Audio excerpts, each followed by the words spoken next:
Hello बच्चों and welcome to study with Unique. मैं सुबह सर स्वागत करता हूँ आपका आप ही के प्यारे चैनल स्टडी विद यूनिक पर।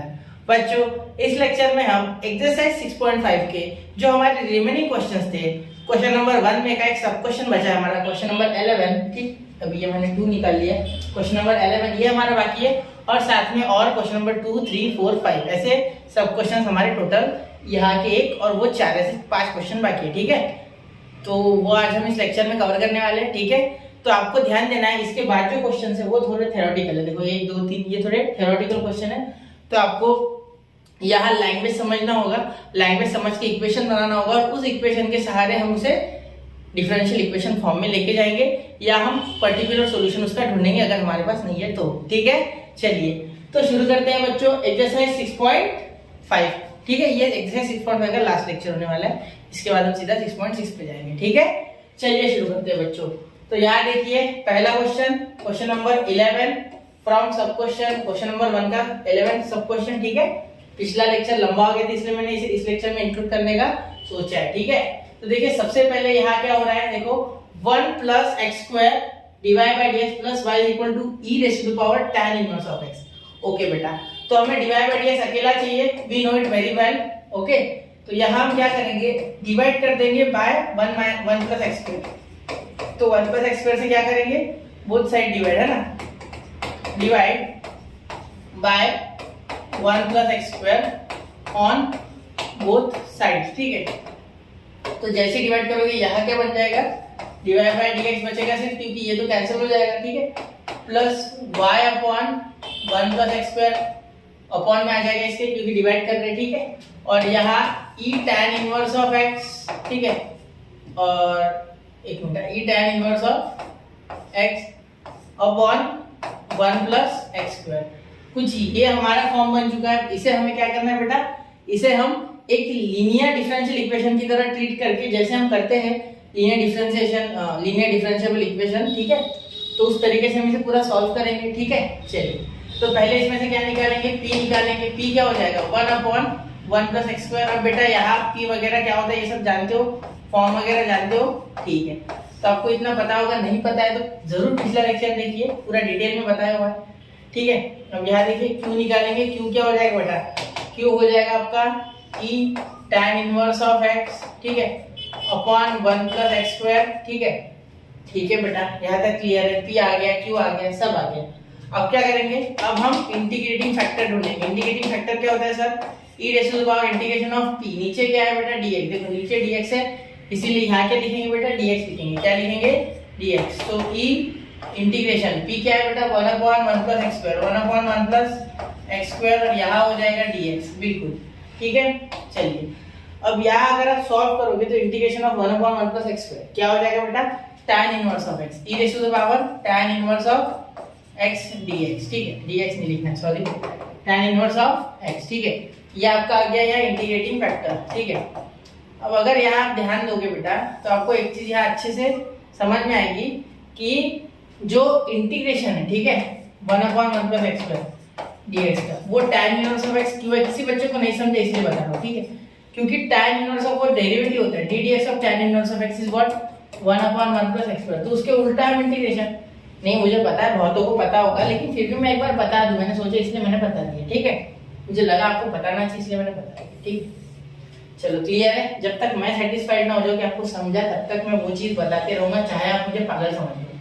ठीक है, लेकिन टीचर का काम ही होता है किसी भी तरीके से बच्चों को समझाओ। ठीक है, चलो एक मिनट, यहाँ थोड़ा मैं अटक गया हूँ, ये लाइन आपको अच्छी दिखेगी नहीं। ठीक है, अब दिख रही है, क्लियर। चलो तो अब देखिए यहाँ तक क्लियर है, कोई दिक्कत यहाँ तक नहीं। ठीक है, आगे चले ना आगे। ठीक है, अब यहाँ देखो ऊपर क्या है बेटा, y है, तो यहाँ पहले y आता है, y इंटू इंटीग्रेटिंग फैक्टर। ठीक है, ये मैंने आपको ट्रिक बताई है, ऊपर वाला यहाँ पहले y into integrating factor, integration q into integrating factor, और यहाँ हो जाएगा बेटा dx, क्योंकि नीचे dx है। क्लियर, ठीक है, प्लस c नहीं लेना है, प्लस c हम लास्ट में इंटीग्रेशन में ले लेंगे। ठीक है, उसका कोई दिक्कत नहीं होता है। y वैसे क्या वैसा, what is integrating factor here, e raised to the power tan inverse of x, e raised to the power tan inverse of x, tan inverse of x is equal to q। q क्या है बेटा, e raised to the power tan inverse of x upon 1 + x², e raised to the power tan inverse of x upon one plus x square, ठीक है। और integrating factor क्या है बेटा, e raise to the power tan inverse of x, यही आपका integrating factor है, ठीक है। अब अगर आप ध्यान दोगे तो ये जो इंटीग्रेशन है, ठीक है, इसमें ये दोनों टर्म सेम टू सेम हो गए, ठीक है। हाँ बिल्कुल। तो आप क्या करोगे बेटा, यहाँ देखो ये q और जो आपका q था, ठीक है, उसका ऊपर वाला जो न्यूमरेटर है वही सेम टू सेम आपका इंटीग्रेटिंग फैक्टर है सॉरी। तो क्या आप इन दोनों का मल्टीप्लाई करोगे, ऐसा लिखोगे? हाँ बिल्कुल, tan इनवर्स ऑफ x मैं ऐसे लिखूंगा, और यहाँ का काटना नहीं है, ये इंटीग्रेशन में बेटा इंटीग्रेशन का कवच है, कटेगा नहीं ये डायरेक्ट, ठीक है। यहाँ होगा e raise to the power tan inverse of x, ठीक है, उसका स्क्वायर क्या हो जाएगा, स्क्वायर, क्योंकि दोनों बार है, अपॉन 1 प्लस एक्स स्क्वायर, और यहाँ dx। अब मैं क्या करूंगा, अब मेरी अगली स्टेप ये रहेगी कि put t is equal to tan inverse of x, ठीक है, क्योंकि मैं जानता हूँ इंटीग्रेशन में ऐसी चीजों को ऐसे हैंडल किया जाता है सब्स्टिट्यूशन से, ठीक है। Then we get dt is equal to 1 upon 1 plus x square dx, ठीक है, ये मिल जाएगा हमें, ठीक है सर। ये कैसे मिला, देखो क्या होता है बेटा, इसे जब हमने डिफरेंशिएट किया tan इनवर्स ऑफ x को, तो then we get d dx of tan inverse of x is 1 upon 1 plus x square, यहाँ dt बाय dx, तो ये dx डायरेक्टली मैंने इधर भेज दिया। तो देखो ये जो टर्म है इतना, ठीक है, इतना टर्म क्या बन गया बेटा, dt बन गया, क्या बन गया, dt, और ये बन गया t, तो y e raise to the power यहाँ बन गया t is equal to integration of e raise to the power t और इसका स्क्वायर, ठीक है, क्लियर, इसका स्क्वायर, एक मिनट, और हो जाएगा अपॉन में कुछ नहीं है, बस हो गया आंसर। हाँ सॉरी यार, ये देखो ये तो पूरा गया ना, तो अपॉन में क्या ही आएगा, ठीक है, ये dt, तो यार dt आएगा चलो, ठीक है। चलो अब इसे डिफरेंशिएट करना मुश्किल नहीं है, ठीक है। अब आप ये 2t लिख लो, मैं क्या बोलता हूँ, अब ऐसे लिखोगे मत, इसे सीधा लिख लो 2t, एक मिनट, आप सीधा इसे लिख सकते हो 2t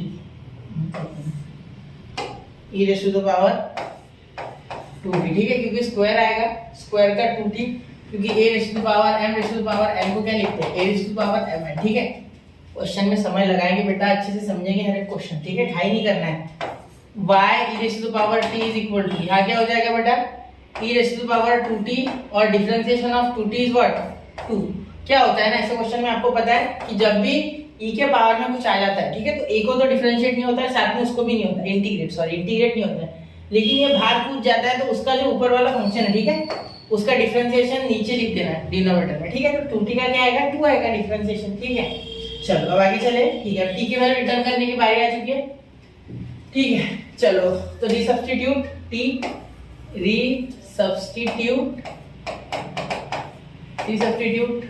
t, ये आपकी इच्छा है, लिखना है तो लिखना है, वरना डायरेक्टली t की वैल्यू वापस कर देंगे, ठीक है। क्या थी, tan इनवर्स ऑफ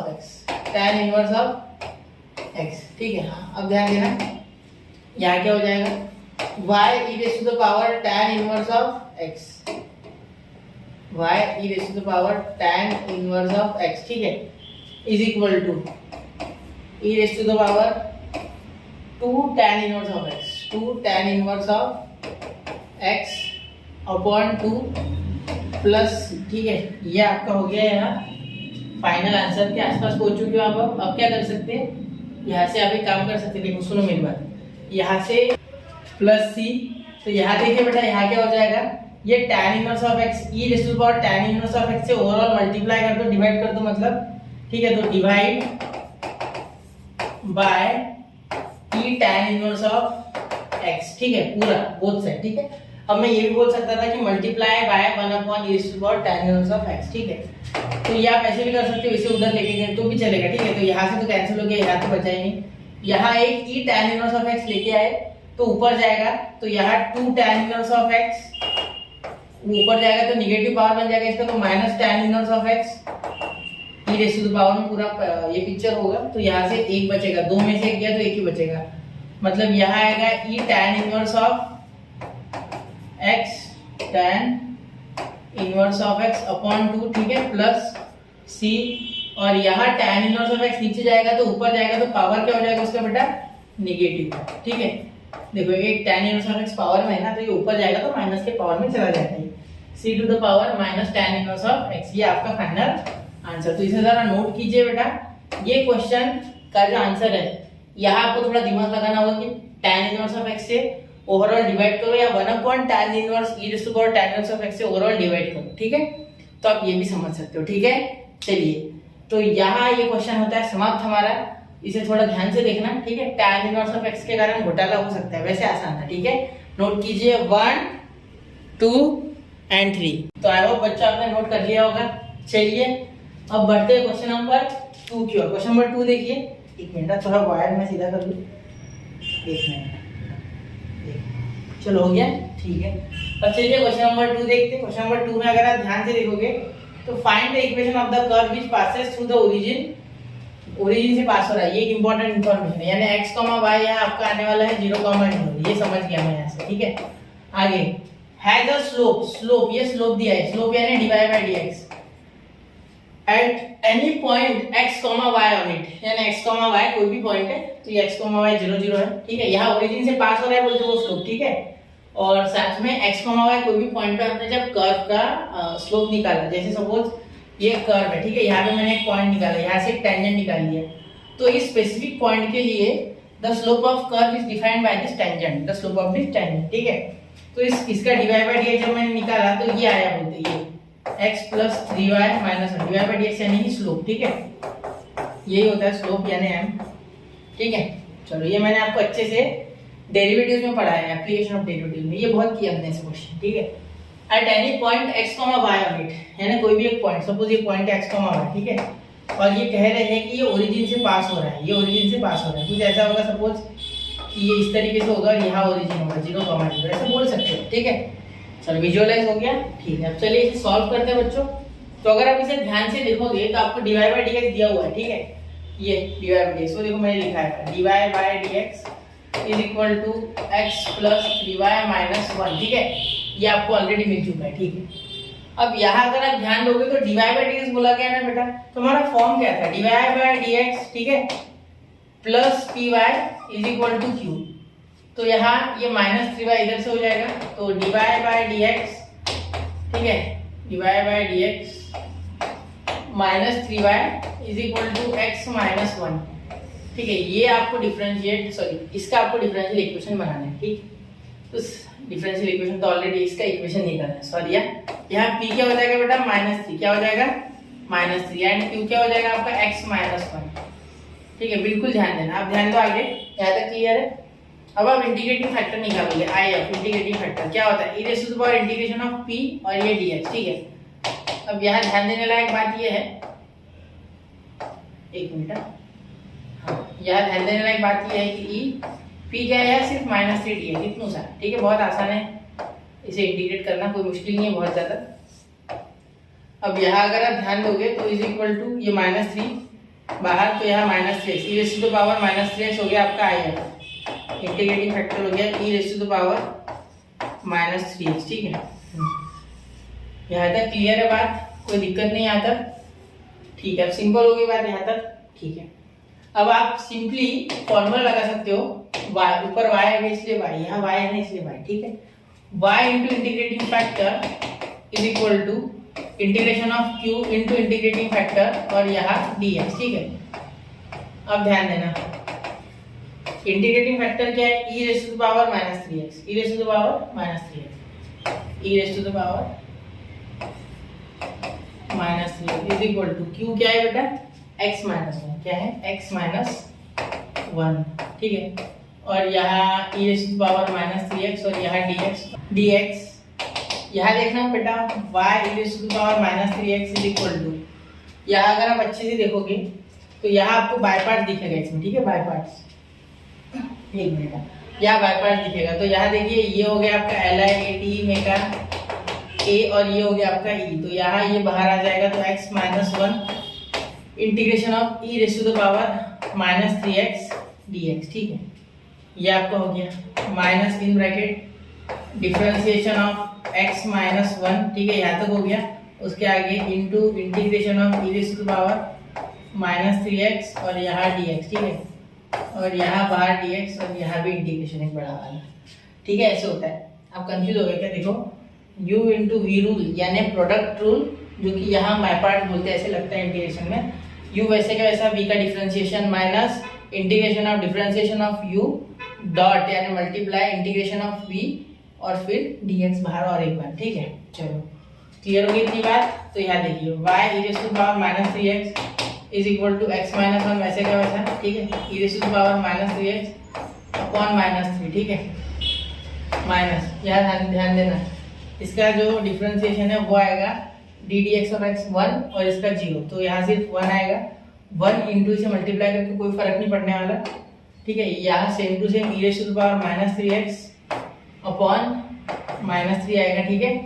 और यहाँ dx, ये माइनस और माइनस प्लस हो जाएगा, तो y e raise to power minus 3x is equal to, ये माइनस 3 ऐसे रहेगा, x माइनस 1, ये काम करते e raise to power minus 3x in bracket x minus 1, ठीक है, अपॉन माइनस 3 माइनस, यहाँ ध्यान देना ये माइनस माइनस प्लस हो गया, ठीक है। यहाँ 1/3 बाहर हो गया। अब इसका इंटीग्रेशन करोगे e raise to power minus 3x का, तो सेम टू सेम ही आएगा, अपॉन आएगा इसका डिफरेंशिएशन माइनस 3, ठीक है। इसका डिफरेंशिएशन आता है ना ऊपर का इंटीग्रेशन, और ये जो इसका फंक्शन है इसका डिफरेंशिएशन नीचे, जैसे कि यहाँ हो गया माइनस 3 वैसे यहाँ भी माइनस 3, ठीक है। ये माइनस प्लस ये माइनस हो जाएगा वापस से, तो y e raise to power minus 3x, ध्यान देना हर एक स्टेप पे, e raise to power minus 3x x minus 1 में ऊपर का नीचे लिख रहा हूँ, कुछ नया नहीं कर रहा हूँ, ठीक है। अब यहाँ कुछ नया होगा, देखो प्लस इंटू माइनस, ये माइनस हो जाएगा, ठीक है। और e raise to power minus 3x upon 3 3 9, बिल्कुल यहाँ तक क्लियर हो गया। अब यहाँ ध्यान देने वाली बात ये है बेटा, ठीक है, यहाँ देखना, यहाँ थोड़ा देखना, यहाँ ध्यान देने वाली बात ये है कि e raise to power minus 3x सब में आ रहा है, यहाँ प्लस सी हो गया, यहाँ प्लस सी हो गया, ठीक है। तो यहाँ से क्या हम कुछ कॉमन निकाल सकते हैं? हाँ बिल्कुल, क्यों नहीं निकाल सकते, कॉमन निकालो आप, कोई दिक्कत नहीं हमें, ठीक है। चाहो तो कॉमन निकालो वरना मत निकालो, वो आपकी इच्छा, ठीक है। तो y e raise to power minus 3x is equal to, यहाँ आप इसे सॉल्व करोगे ना, तो यहाँ 9 एलसीएम हो जाएगा मेरे हिसाब से, तो यहाँ 9 ओवरऑल मल्टीप्लाई बाय 9, ठीक है। तो यहाँ 9y, यहाँ आ जाएगा 3 e raise to power minus 3x x minus 1, और यहाँ बाहर माइनस, ठीक है। यहाँ माइनस, यहाँ 9 कैंसिल, तो e raise to power minus 3x plus c, तो ये हो गया आपका यहाँ फाइनल, ठीक है। फाइनल आंसर ये हो गया, जो मैं रेड पेन से मार्क कर रहा हूँ, ठीक है। क्वाड्री ध्यान से देखना रेड पेन वाले, ठीक है, उसके पीछे भागना मत, ठीक है। ध्यान दो, ये है, ये आपका फाइनल आंसर है, ठीक है। क्लियर हो गई बात, ठीक है। अब यहाँ ओरिजिन पे हमें c निकालना है, एक्चुअली c हमें पता है, c हम निकाल सकते हैं क्योंकि x और y की वैल्यू दी गई है ओरिजिन पे, देखो ओरिजिन, तो यहाँ आपको x भी 0 पुट करना है और y भी 0 पुट करना है, इसका मीनिंग, ठीक है। तो इस x और y को 0 पुट करो, y तो आया नहीं, y आया है सर, ठीक है। x, y is equal to 0, 0, क्यों? क्योंकि ओरिजिन से पास हो रहा है, ठीक है। देयरफॉर यहाँ क्या हो जाएगा 0, तो e का पावर 0 यानी 1, मतलब यहाँ हो गया 9। एक काम करो ना, इतना करने की जरूरत ही नहीं, y 0 है ना, तो ये पूरा टर्म 0, मतलब यहाँ 0 आ गया, ठीक है। थोड़ा सा दिमाग लगाओ, आप शॉर्ट में करना, आप लंबा करना, मैं शॉर्ट में, देखो यहाँ y 0, यहाँ 0 पावर 0 इंटू माइनस 3, ये e का पावर 0 यानी 1 यानी माइनस 3, ठीक है। यहाँ देखो x माइनस 1 यानी 0 माइनस 1, तो हो गया आपका यहाँ माइनस 1, ठीक है। अब यहाँ minus e raise to power 3 into 0, 0 e का पावर 0 यानी 1, तो माइनस 1, और यहाँ प्लस c, तो यहाँ देखिए यहाँ हो गया पॉजिटिव 3, ठीक है, माइनस 1 प्लस c, ठीक है, माइनस माइनस प्लस, तो c आ गया आपका यहाँ 3 माइनस, यहाँ पॉजिटिव 2, तो इधर पॉजिटिव 2 आएगा, उधर जाके नेगेटिव 2, तो c आ गया आपका -2, क्या आ गया -2, ध्यान देना, ठीक है। तो यहाँ आपको क्या लास्ट आंसर क्या हो जाएगा बेटा, यहाँ लिख रहा हूँ मैं, थोड़ा ध्यान देना, ठीक है। 9y e raise to power minus 3x is equal to -3 e raise to power minus 3x, ठीक है, -3x ब्रैकेट x माइनस 1, ठीक है। यहाँ हो जाएगा minus e raise to power minus 3x, और यहाँ हो जाएगा प्लस c है ना, तो यहाँ -2, क्या हो जाएगा माइनस। अगर चाहो तो आप इसे और सिंप्लीफाई कर सकते हैं, देखो क्या हो जाएगा, e raise to power minus 3x common निकाल सकते हैं इसमें से और इसमें से, ठीक है। या आप बोल सकते हैं divide by e raise to power minus 3x, e raise to power 3x divide by e raise to power 3x, ठीक है, ऐसे भी चलेगा, लेकिन e raise to power 3x से डिवाइड करोगे तो ये डिवाइड से अच्छा मल्टीप्लाई करो, सॉरी एक मिनट, मल्टीप्लाई करो, मल्टीप्लाई क्यों बोला मैंने सर, आपने मल्टीप्लाई क्यों बोला, ये भी आपके मन में सवाल हो सकता है ना। मल्टीप्लाई मैंने इसलिए बोला बेटा क्योंकि जब ये इसके साथ मल्टीप्लाई करेगा तो e to power minus 3x e to power 3x इन दोनों का होगा पावर्स का एडिशन, जिससे कि e का पावर 0 हो जाएगा। तो ये तो 1 बन गया, मतलब यहाँ हो गया 9y, लिखने का झंझट कम हो गया, दिखना थोड़ा कम डरावना हो जाएगा। यहाँ देखो e का पावर 3x, यहाँ तो यहाँ भी माइनस 3x माइनस 1 हो जाएगा, ठीक है। यहाँ माइनस यहाँ डालोगे आप तो यहाँ भी 1 हो जाएगा। यहाँ देखो यहाँ -1 और यहाँ -2 into e to power 3x, ठीक है, ये पॉजिटिव है। अब यहाँ क्या कर सकते हैं सर, यहाँ और एक बार 9y is equal to -3 plus 3 minus 3x और ये minus plus 3 -1 -2 e to power 3x। तो यहाँ आपका आंसर हो गया बेटा 9, ये 3x इधर चले गया तो ये पॉजिटिव 3x हो गया, ठीक है। 3x प्लस 9y, ये 3x इधर आ गया, इसका क्या हो गया 2 minus 2 e to power 3x। अब आप इसमें से 2 कॉमन निकाल सकते फाइनल आंसर में। ये 2 अगर कॉमन निकाल दो तो आंसर आ जाएगा 3x plus 9y 2 in bracket 1 minus e to power 3x, ठीक है। ये आपका फाइनल आंसर हो सकता है, टेक्स्ट बुक में यही दिया होगा मेरे हिसाब से, ठीक है। चलो नोट कर लो इसे, ठीक है। तो नोट हो गया बच्चों। चलिए, तो बच्चों बहुत से बच्चे सोचते होंगे कि सर 12 मिनट का सॉल्यूशन बनाते, वही अगर आप आपके स्कूल में बोलो या ऑनलाइन भी देख लो यूट्यूब पे, तो वही 7-8 मिनट में सॉल्यूशन बता देते। सही बात है, बिल्कुल बताते। लेकिन बेटा जो डिटेल में और जो शॉर्टकट नहीं लेता, मतलब मैं चाहता हूँ कि आपको हर एक चीज़ समझे, कोई फर्क नहीं पड़ रहा मुझे समय लगे तो, वो कमजोर से कमजोर बच्चे में देखे तो उसको समझे, ठीक है। ये इसका मतलब ये नहीं आपको देखना है, आपको देखना है तो देखिए, लेकिन ऐसे पॉजिटिव वे में लो जो मैं समय लगाता उसको, ठीक है, वरना मेरा भी समय जाना है, ठीक है। दिक्कत वो नहीं है, दिक्कत क्या है कि आपको समझना चाहिए पूरा, चाहे मेरा समय लग जाए कुछ नहीं होगा। एक ही बार सीखना है, कोई भी चीज़ अच्छे से सीखो ना, ठीक है। तो पॉजिटिवली लेना है, समय लग जाए कुछ भी हो जाए, ठीक है। जैसे कि मैंने अभी वापस से उसको सॉल्व किया, चाहते तो वहाँ छोड़ के आप भी सिंप्लीफाई करते, लेकिन मैं नहीं चाहता, मैं चाहता हूँ कि आपको और बताते रहो कुछ नया, ठीक है, कुछ नया सीखेंगे, ठीक है। चलिए अब यार देखिए, find the equation of the curve. Short में नहीं करना कोई भी चीज़ लाइफ में, सक्सेस हैज नो शॉर्टकट, याद रखना। यानी हमारे लिए सॉल्यूशन सक्सेस है हमारा, ठीक है। Find the equation of the curve passing through 3 upon √2 √2 having slope. Slope क्या है, स्लोप ये है आपका, ठीक है। तो यहाँ तो dy बाई dx डायरेक्ट लिख सकता हूँ, -4x अपॉन 9y। तो यहाँ तो दिक्कत वाली बात भी नहीं है कोई, ये 9y इधर लेके जाओ, यहाँ dy लिख दो, डायरेक्ट सेपरेट हो रहा है, यहाँ 4x लिखो, इधर dx लिखो, डायरेक्ट इंटीग्रेट करो, integrate 9y dy is equal to integrate -4x dx। यहाँ 9 बाहर, इसका इंटीग्रेशन आ जाएगा y²/2, इसका आ जाएगा -4 बाहर, यह आ जाएगा x²/2, इसके पास प्लस से भी हो जाएगा, ठीक है। यहाँ 2 2 जा 4 यानी कि 2 आ गया, ठीक है। यहाँ आपका फाइनल आंसर क्या आएगा सर? फाइनल आंसर के लिए हमें x और y की वैल्यू पता है, तो x is equal to 3/√2 and y is equal to √2, ठीक है। तो कुछ इस तरीके से हमें इसे सॉल्व करना पड़ेगा ध्यान से, ठीक है। पुट, क्योंकि हमें वैल्यू पता है ऑलरेडी, ठीक है। अब यहाँ पुट करोगे आप तो 9y² क्या हो जाएगा, 9y²। तो 9 की वैल्यू क्या है, y की वैल्यू क्या है, 9 की तो बताओ, y की वैल्यू √2 है, तो √2 का स्क्वायर अपॉन 2, y क्या है √2 का स्क्वायर अपॉन 2, ठीक है। और यहाँ -4, x क्या है बेटा, x आपका 3/√2, ठीक है, 3/√2 का स्क्वायर अपॉन यहाँ 2, ठीक है, प्लस c तो निकालना है सर, बिल्कुल। यहाँ ध्यान से देखना, मेरी बात सुनना भैया, ये 9 इंटू 2 हो जाएगा, √2 का स्क्वायर, स्क्वायर √2 कैंसिल, ठीक है। यहाँ -4 इंटू यहाँ 9, ठीक है, ये अपॉन 2 आएगा, √2 का 2, ठीक है। ये अपॉन वाला 2 और ये नीचे वाला 2, तो ये एक्चुअली क्या है 2/1 है, मतलब अगर आप इसे ऐसे लिखोगे तो 2/1, इसे उल्टा करोगे तो 1/2, मतलब ये 2 इसका और ये 2 मल्टीप्लाई करेगा तो यहाँ हो जाएगा 4, क्या हो जाएगा 4, ठीक है। समझ रहे हो, ये 2 लिखने नहीं था, तो डायरेक्टली 2 बन गया था, जान लो, छोड़ो 4, तो 4 कैंसिल, ठीक है। वैसे भी 2 बनता ना तो 2 भी यहाँ कैंसिल ही कर जाता, क्या फर्क पड़ता, कोई दिक्कत नहीं उससे, ठीक है। चलो प्लस c, ठीक है, तो होता है एक्चुअली होता है, समझ के चलो।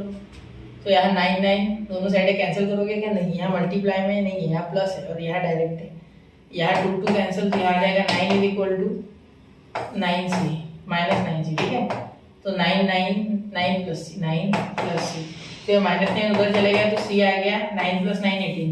देखो ये नेगेटिव 9 उधर जाके पॉजिटिव 9, तो आपका जो इक्वेशन है देयरफॉर द रिक्वायर्ड इक्वेशन, पिछले इसमें भी आप लिख लेना द रिक्वायर्ड इक्वेशन, ठीक है। द रिक्वायर्ड इक्वेशन इज, क्या हो जाएगा रिक्वायर्ड इक्वेशन, 9, हाँ ये पूरा लिखना है। इसको सॉल्व करेंगे अब अच्छे से। 9y² -4x² 2 प्लस सी कितना है बेटा 18। तो यहाँ ध्यान देना आप मेरी बात पे अच्छे से। यहाँ क्या कर सकते हैं आप, यहाँ 2 से ओवरऑल मल्टीप्लाई कर दो तो यहाँ हो जाएगा 18y² इज इक्वल टू, यहाँ हो जाएगा -8x² प्लस 36 2 से ओवरऑल मल्टीप्लाई कर दिया, मल्टीप्लाई बाय 2, ठीक है, ऑन बोथ साइड, ठीक है। चलो 2 कैंसिल, ठीक है। नहीं यार मैंने 18 क्यों लिखा, 2 तो कैंसिल हो गया ना, सॉरी है बच्चों, एक मिनट, थोड़ा सा कंफ्यूजन हो गया, मैंने उस 2 को कंसीडर नहीं किया। यहाँ हो जाएगा 9, यहाँ 4 ही रहेगा, ठीक है। यहाँ 9, यहाँ 4, तो अब क्या हो जाएगा, ये -4 इधर आके plus 4x² plus 9y² is equal to 36, ठीक है। चलिए तो नोट कर लीजिए, ये आपका रिक्वायर्ड इक्वेशन है, ठीक है। इसे नोट कीजिए, बहुत ही आसान क्वेश्चन था, सिर्फ थोड़ा बहुत हमें दिमाग चलाना पड़ा, कहीं यूज नहीं हुआ है, ये वेरिएबल सेपरेबल से हो गया है, इसमें लीनियर डिफरेंशियल इक्वेशन के प्रोसेस का कहीं यूज नहीं है, ठीक है।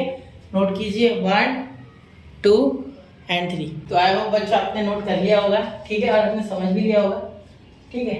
अब देखिए क्वेश्चन नंबर 4 देखते हैं बच्चों। Question number 4, the curve passes through the point 0, 2 तो sum of the coordinates of any point on the curve exceeds the slope of the tangent to the curve at point by 5, ठीक है। तो यहाँ आपने ध्यान दिया कि किसी बात का जो स्लोप है बोलते, ठीक है।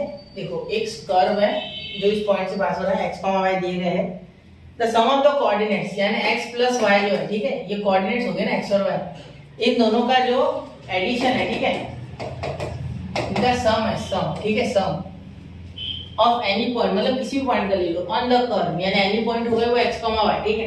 एक्सीड्स यानी ज्यादा, slope of the tangent at to the curve, मतलब ये कर्व होगा, ठीक है, ऐसा कुछ टेंजेंट है, इसके कोऑर्डिनेट है x, y, ठीक है। ये तो कर्व पास हो रहा होगा ना, ये कर्व किसी पॉइंट से पास हो रहा होगा, ये 0, ठीक है, ये कर्व, ठीक है, ध्यान देना। अब यहाँ आपको इसका जो स्लोप है, ठीक है, इस टेंजेंट का यानी इस पॉइंट के लिए इस कर्व का स्लोप यानी इस टेंजेंट का स्लोप डिफाइन एक ही करते हैं वो दोनों। इस पॉइंट के लिए the slope of this curve is defined by this tangent, मतलब इस टेंजेंट से इस कर्व का इस पॉइंट के लिए स्लोप डिफाइन हो रहा है। तो dy/dx जो है वो पार्ट से कम है, मतलब ये जो x + y, ठीक है, ये बड़े हैं बोलते हैं, इस ये पार्ट से बड़े हैं, तो या तो यहाँ -5 करो या तो यहाँ +5 करो। बोला क्या गया है कि जो स्लोप किसी भी जो पॉइंट है उस पे जो स्लोप निकालना है x, y पे, ठीक है, वो स्लोप पार्ट से कम है, किससे, ये एडिशन ऑफ कोऑर्डिनेट्स। तो यहाँ उल्टा बोला गया है, the sum of the coordinates of any point on the curve exceeds the slope of the tangent to the curve at any point by 5, मतलब पार्ट से जो है, ठीक है, वो स्लोप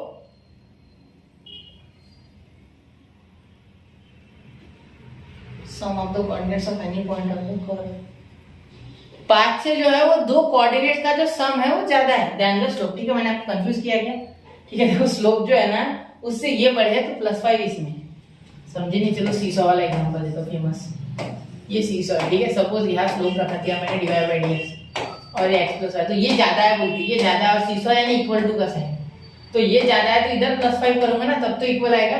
सपोज इसकी वैल्यू 10 है, इसकी 5 है, तो इसमें 5 ऐड करूंगा ना तब जाके तो इक्वल होंगे।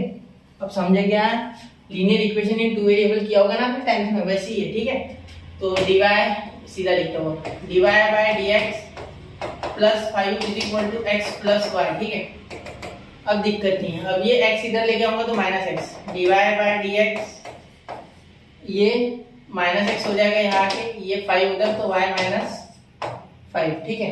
ऐसा होगा क्या, नहीं बिल्कुल नहीं, समझ गए यार आप, -y = x - 5, ठीक है, ऐसे होता है, ठीक है। फॉर्म क्या होता है, dy/dx - py = q, ठीक है। अगर यहाँ dx/dy होता तो इधर x आता, ठीक है। चलो फॉर्म आपको याद होनी चाहिए बेटा, अगर याद है तो थम्स अप, ठीक है। देखिए p क्या हो गया बेटा -1, क्या हो गया -1, एंड q क्या हो गया x -5 पूरा का पूरा। ठीक है, चलो अब इंटीग्रेटिंग फैक्टर थोड़ा सा स्पीड से करूंगा। ठीक है, e raise to the power integration of p dx is equal to e raise to the power integration of -1 dx, therefore e raise to the power -1 का क्या होता है -x। ठीक है, तो इंटीग्रेटिंग फैक्टर आपका हो गया e raise to the power -x। ठीक है, -1 है ना, तो ये माइनस बाहर -x। ठीक है, अब आगे चले। ठीक है, अब देखिए अब आगे क्या कर सकते हैं हम, यहाँ फॉर्मूला लग जाएगा y ऊपर, इसलिए y स्टार्टिंग में integrating factor is equal to integration of q into integrating factor, और यहाँ हो जाएगा बेटा dx। ठीक है, इंटीग्रेटिंग फैक्टर क्या है बेटा e raise to the power -x, e raise to the power -x। q क्या है बेटा, q आपका है x -5। ठीक है सर, x -5, और यहाँ हो गया e raise to the power -x और यहाँ dx। अब बाय पार्ट्स बेटा, बाय पार्ट्स लिए Li A T E, तो E पीछे ही है, सही है। ठीक है, कोई दिक्कत नहीं, और ये अलजेब्रिक है। ठीक है, तो x y into e raise to the power -x, यहाँ देखिए x -5 यहाँ आ गया। ठीक है, बाहर integration of e raise to the power -x by parts आता है ना।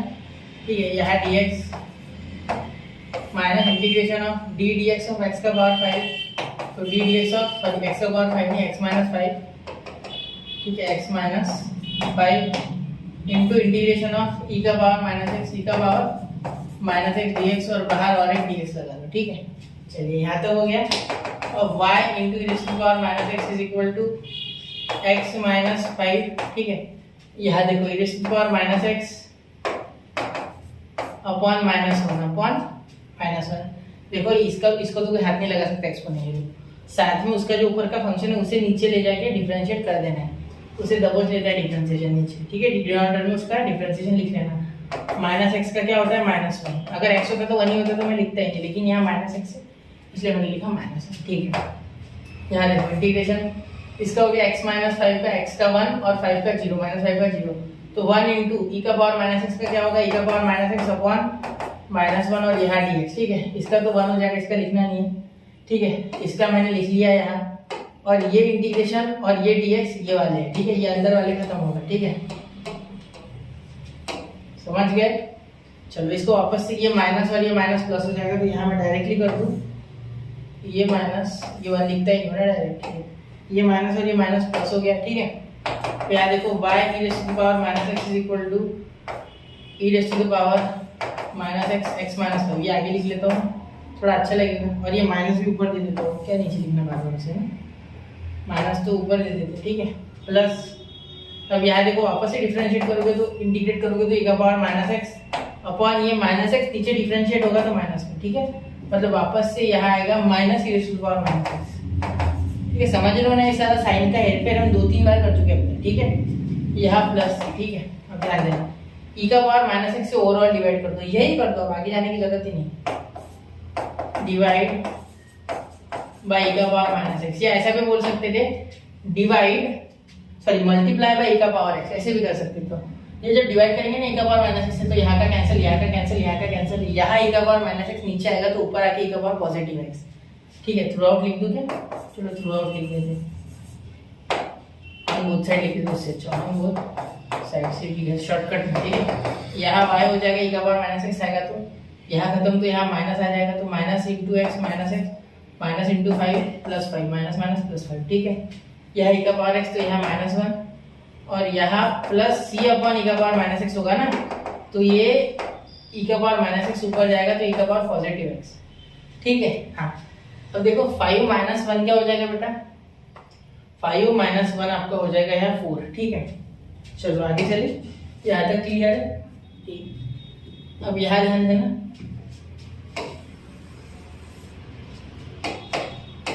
यहाँ 4 हो जाएगा, तो ये -x उधर जाके positive x plus y is equal to ये 4 हो जाएगा। ठीक है, प्लस c e का पावर पॉजिटिव। ठीक है, अब x क्या है 0,2, देखो एट x, y 0,2। ठीक है, x क्या है 0, y क्या है 2। ठीक है, अब देखो 0 + 2 is equal to 4 plus c e raise to the power 0। ठीक है, अब यहाँ जब आप इसे सॉल्व करोगे, ध्यान देना यहाँ जब आप इसे सॉल्व करोगे, ठीक है, तो यहाँ आपको मिलेगा 0 + 2 क्या हो जाएगा 2, ये इधर 4 - 2, ये c इंटू e का पावर 0 इंटू 1 यानी, ठीक है, ये 1 मिनट मैंने 2 ला दिया, डायरेक्ट आंसर लिखा है, -4 हो जाएगा, ठीक है, और c e का पावर 0 यानी 1, तो c आ गया आपका -2, क्या आ गया -2, तो -2 इसमें डालना है, ठीक है, तो हमें आंसर मिल जाएगा। अब देखो y, ये x इधर आ गया, तो x + y = 4 प्लस ये -2 है ना, तो ये हो जाएगा आपका -2 डालोगे तो ±-2 e का पावर x, ठीक है, यहाँ हो जाएगा x + y = यहाँ से 2 कॉमन, यहाँ आ जाएगा 2 - e का पावर x, तो ये आपका रिक्वायर्ड इक्वेशन है। रिक्वायर्ड इक्वेशन कौन सा इक्वेशन? डिफरेंशियल इक्वेशन, सॉरी, तो this is your required differential equation बच्चों। चलिए नोट कीजिए इसे, ठीक है, 1 2 एंड, तो नोट कर लिया बच्चों। चलिए अब बढ़ते हैं क्वेश्चन नंबर 5 की ओर, ठीक है। क्वेश्चन नंबर 5 देखिए, find the slope of the tangent to the curve at each of its point is equal to the sum of abscissa and product of abscissa. अब बहुत से बच्चे ना एब्सिसा और ऑर्डिनेट से परिचित नहीं है, ठीक है, पहले तो ये लिख लो, नोट कर लो मेरी तरफ से, थोड़ा अच्छे से लिखता हूँ मैं यहाँ, कुछ बहुत मुश्किल नहीं, आप बता दूंगा तो आप हंसोगे, इतना आसान, ठीक है। एब्सिसा क्या बोला गया? एब्सिसा, देखो कितना शब्द भारी भरकम है, एब्सिसा, एक बार में स्पेलिंग भी पल्ले नहीं पड़ रहा है ना। एब्सिसा यानी एक्स कोऑर्डिनेट, अरे सर बहुत ही आसान, कुछ इसका मीनिंग तो है, ठीक है, और ऑर्डिनेट यानी पता होता है, बहुत से बच्चों को पढ़ लेते हैं वो पिछले साल, लेकिन जिन्हें नहीं पता उनके लिए बता रहा हूँ, 11th में होती इसका वाई कोऑर्डिनेट, बस ऑर्डिनेट यानी वाई कोऑर्डिनेट, ठीक है, ये पहले नोट कर लो, ठीक है, नोट बुक में भी कर लो और ब्रेन में भी कर लो, स्टोर कर लो इसे, ठीक है। चलिए हो गया, मैं तब तक रंग वापस से ब्लैक करके जो इनके वो कम कर लेता हूँ, साइज छोटी, ठीक है, मिटा दो, हो गया होगा 1 2 3, ठीक है। चलिए तो ये क्लियर कर रहा हूँ मैं, ठीक है। तो अब देखिए यहाँ बोला क्या, पहले तो मीनिंग समझो क्वेश्चन का, थोड़ा छोटा हो गया, ये थोड़ा बड़ा कर लेता हूँ। चलिए अब दिख रहा होगा आपको, एक बार चलो देखिए, चेक कर लो मैं, अब आपको अच्छे से दिख रहा है, देखो, if the slope of the tangent to the curve at each of its point is equal to the sum of, देखो किसी भी कर्व का ये जो टेंजेंट है, ठीक है, उसका जो स्लोप है dy/dx, ठीक है, it is equal to the sum of abscissa, abscissa and x, ठीक है, sum of abscissa and the product of abscissa and ordinate of the point, मतलब ये पॉइंट सपोज x, y है, तो सम ऑफ एब्सिसा, ठीक है, x सम ऑफ एब्सिसा, एक आ गया इसका एलिमेंट एब्सिसा, मतलब सम में 2 एलिमेंट है, पहला element abscissa and the product of abscissa and ordinate, मतलब दूसरा एलिमेंट क्या है? प्रोडक्ट ऑफ, प्रोडक्ट यानी multiply of abscissa and ordinate, मतलब multiply of x and y, मतलब प्लस xy, ठीक है। मीनिंग वापस से एक बार बता दूं, the slope is equal to the, मतलब जो स्लोप है वो इक्वल टू है टू द सम ऑफ कौन कौन? सम ऑफ एब्सिसा पहला एलिमेंट प्लस दूसरा क्या है? The product of abscissa and ordinate, इसलिए दूसरा element x plus xy, x plus xy, ठीक है, क्लियर। ये हो गया आपका एब्सिसा, ये हो गया product of abscissa and ordinate, ठीक है बेटा। चलिए मिटाओ, ठीक है, तो ये मैं आपको डेमोन्स्ट्रेशन इसलिए बताता हूँ जिससे कि आपको जल्दी समझे, ठीक है। विजुअलाइज करना होता है, ज्योमेट्री का ऐसा सब्जेक्ट नहीं है कि हम बस वैसे मुंह से बोल दूं मैं अलजेब्रा की तरह, यानी कैलकुलस की तरह और आ जाएगा, नहीं नहीं, इसका ज्योमेट्री का डेमोन्स्ट्रेशन बहुत जरूरी है। Point 0, passes through point x, y और यहाँ 0, 1 दिया गया, मतलब ये कर्व जो है ये किसी 0, 1 पॉइंट से जाता होगा, ठीक है, तो c निकाल देंगे, कांस्टेंट आराम से निकाल देंगे, ठीक है, मतलब ये पर्टिकुलर सॉल्यूशन निकाल रहा है, पकड़ पा रहे हैं बात को। क्वेश्चन नंबर 2 3 4 5 मैंने पर्टिकुलर सॉल्यूशन निकाला है, पर्टिकुलर सॉल्यूशन जैसे निकालते थे वैसे ही तो किया है, देखो एक बार ध्यान से देखना, ठीक है, लेक्चर वापस से देखो, लेक्चर वापस से देखना है, उतना क्वेश्चन उतना पार्ट, ठीक है। चलिए शुरू करें, ठीक है। अब देखिए सबसे पहले तो हमें जो दिया गया वो लिखते हैं, dy/dx is equal to x plus xy, अभी हमने समझा कैसे आया है, ठीक है सर। तो अब यहाँ से कॉमन क्या निकल सकता है वो भी देख लेते जरा, ठीक है, dy/dx is equal to x common निकल रहा है, 1 प्लस y आ रहा है बाहर, ठीक है सर, यहाँ तक तो क्लियर बात है, ठीक है सर। यहाँ ये नीचे चले जाएगा तो dy 1/1 प्लस y, एक काम ऐसे भी कर सकता हूँ मैं, dy और ये हो गया 1/1 प्लस y, ठीक है। इसको कोई जरूरत नहीं है एलडीई से करने की, मतलब लीनियर डिफरेंशियल इक्वेशन के प्रोसेस से करने की, ये डायरेक्टली वेरिएबल सेपरेबल फॉर्म में जा रहा है, ठीक है, तो कर लो उससे, ये x से dx, ऐसी कोई आवश्यकता नहीं होती है। एग्जाम में तो हर एक क्वेश्चन मिक्स आएगा, ठीक है। प्रोबेबिलिटी के बहुत से क्वेश्चन हमने बायनोमियल से उड़ाए हैं, ठीक है, समझ लो। चलो तो यहाँ तक हो गया। अब डायरेक्ट इंटीग्रेट करो यहाँ, नहीं अगले स्टेप में करते सर, वैसे तो क्वेश्चन छोटा है बिल्कुल। 1 + y dy is equal to integration x dx, ठीक है। चलो यहाँ तक कोई दिक्कत किसी को नहीं होनी चाहिए बेटा, होगी तो एक बार थोड़ा ध्यान से देखिए, आपको समझ जाएगा, ठीक है। अब यही लिखता हूँ मैं, जगह तो बहुत है, ठीक है। तो यहाँ हो जाएगा log of 1 + y, log of 1 + y, ठीक है, is equal to x² plus c। देखो यहाँ क्या हो गया, log ऑफ 1 + y, क्योंकि ये क्या है ax + b, ठीक है। मतलब ये ax + b क्यों, क्योंकि ये लीनियर है। देखो y + 1 है ना, y यानी हमारा हो गया यहाँ वेरिएबल और 1 यानी कांस्टेंट, ये तो आपको पता है, ठीक है सर। हर बार बताते हो आप, फिर बोलना सर, हाँ बिल्कुल बताना, काम है बता रहे हैं, ठीक है। x, y दिया गया है एट x, y 0, 1, c क्या आएगा, तो log ऑफ 1 + 1 क्योंकि y 1 है, ठीक है, इज इक्वल टू 0² 2 + c, ठीक है। यहाँ देखो log 2, ठीक है, इज इक्वल टू 0/2 यानी 0 + c, ठीक है। तो c आ गया आपका log 2, क्या आ गया log 2, छोड़ो इसे, ये चीज छोड़ो, कुछ मत करो, log 2 को log 2 रहने, ठीक है, कोई दिक्कत नहीं। यहाँ तक क्लियर है, ठीक है। अब देखिए यहाँ, अब आप जब इसे इसमें पुट करोगे, पर रिक्वायर्ड का स्पेलिंग अच्छे से लिखना, मैं शॉर्ट में लिख रहा हूँ। Required equation is log of, log of y + 1 is equal to, यहाँ देखो x² 2 प्लस log 2। अब यहाँ सोचने वाली बात,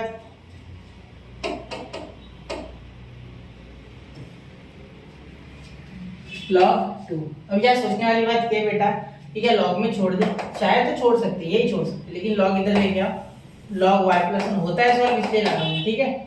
एक्चुअली टेक्निक में भी ऐसे ही आंसर है, e का पावर, मैंने चेक किया इस बार, ठीक है, क्योंकि बार बार वापस से बनाना पड़ता है, आपको वापस से बताना पड़ता है। x² 2, कहीं आप, बहुत से बच्चे टेक्स्ट बुक के आंसर से इन्फ्लुएंस होते हैं, इसलिए। तो देखो यहाँ अगर माइनस में होते तो क्या लिख सकते, log y + 1/2, ठीक है। यहाँ मॉड भी देना होता है, बहुत से लोग देते हैं मॉड, जरूरत नहीं है, पॉजिटिव इसलिए मैं देने वाला, ठीक है, x² 2, ठीक है। यहाँ देखिए अब क्या कर सकते हैं, यहाँ log का बेस कुछ नहीं यानी e, तो आपने ये रूल तो देखा ही होगा, मेरे साथ पढ़े होंगे, तो log of b to the base a, अगर m हो यहाँ इक्वल टू m, तो ये b बन जाता है और a m को सिर पे उठा लेता है, ठीक है। चलो इस तरीके से हो गया ये, क्लियर, ठीक है। तो ये हो गया बेटा इक्वल, तो यहाँ देखिए e सिर पे उठ गया, तो y + 1 is equal to e ऊपर आ गया, ये 2 यही, ठीक है, e x² 2 ऊपर उठ गया उसके सिर पे e के, ठीक है, x² 2, ठीक है। अब आगे क्या कर सकते हैं आप, एक मिनट ध्यान देना थोड़ा, ये थोड़ा हटा दूँ मैं ऊपर, ये थोड़ा अलग ही लग रहा है, एक साथ लग रहा है, ठीक है। ये 2 इसके साथ हो गया, तो ये 2 यहाँ मल्टीप्लाई, तो y + 1 इज इक्वल टू, ये 2 यहाँ चले गया, 2e⁻² x² 2, ये हो गया आपका फाइनल आंसर। इसे नोट कीजिए बेटा, फिर बढ़ते हैं अगले क्वेश्चन की ओर। 1, 2 and 3 नोट कर लिया बच्चों। तो यहाँ धीरे धीरे आपके साथ हमने टोटल ये जो है आपका एक्सरसाइज 6.5 तक हम पहुंच गए हैं, ठीक है। तो धीरे धीरे आपका साथ था, ठीक है, और हम भी चालू थे, तो इस कारण से एक्सरसाइज 6.5 तक हम पहुंच चुके हैं। अब लास्ट एक्सरसाइज है 6.6, क्योंकि डिफरेंशियल इक्वेशन एक one of the biggest chapter है, अगर बोलो तो एक्सरसाइज और सॉल्यूशंस के मामले में बहुत सारे क्वेश्चन है, ठीक है। डिफरेंशिएशन, इंटीग्रेशन, फिर ये एक बहुत बड़ा है, ठीक है, इंडेफिनेट इंटीग्रेशन की बात कर रहा हूँ, ठीक है। तो आपको अब क्या करना है, अब आपको प्रैक्टिस करते रहना है बेटा। यहाँ मैंने ये भी खत्म कर दिया 6.5, 6.6 भी मैं 2-3 लेक्चर में खत्म कर दूंगा, फिर वो पूरा चैनल पे अपडेट हो जाएगा सब। तो समझ लो कि पूरा एक्सरसाइज खत्म, पूरे लेक्चर आसपास पूरे खत्म, और पूरा मैथ्स का सिलेबस भी खत्म, फिर सीडी की तरफ पढ़ेंगे।